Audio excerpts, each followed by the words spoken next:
இந்த ஆதவ் பேசுனதை பார்க்கும்போது இந்த ஆளுக்கு எதுக்கு இவ்வளோ வாயின்னு தான் தோணுச்சு. தொட்டு பாடுறா என் தலைவனை. எனக்கு என்னன்னாங்க சார், அதில் நிறைய விஷயம் பேசுகிறாரு, அதெல்லாம் திரு விஜய் அவர்கள்கிட்ட பர்மிஷன் வாங்கிட்டு தான் பேசினாராங்க சார். ஏதாவது பேசணுன்னா விஜய் தான் ஆதவ் கிட்ட பர்மிஷன் வாங்கணும். நீங்கள் புரிஞ்சுக்குங்க, அந்த கட்சியோட ஈக்குவேஷனே புரியல. நான் பல முறை சொல்லியிருக்கேன், ஆதவ் ஆதரவு பெற்ற விஜய், அதான் அந்த கட்சியோட நிலைமை. புரியுதா? இதை விஜய் விரும்புவார்னு நினைக்கிறீங்களா? கருப்பு சவுப்பு சைக்கிள் ஓட்டி திமுக ஆதரவு கொடுத்தாருன்னு ஆதவ் சொல்கிறாரு, இதை விஜய் விரும்புவார்னு நினைக்கிறீங்க?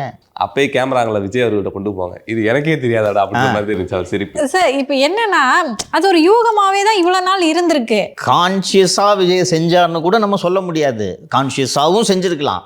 அது அப்படியே இருக்கட்டும், அவர் இண்டிகேட் பண்ணணும்னு கூட நினச்சிருக்கலாம், நான் அதை மறுக்கலை. இன்றைக்கி திமுக உங்களை கும்மாங்குத்து குத்தினுக்குது.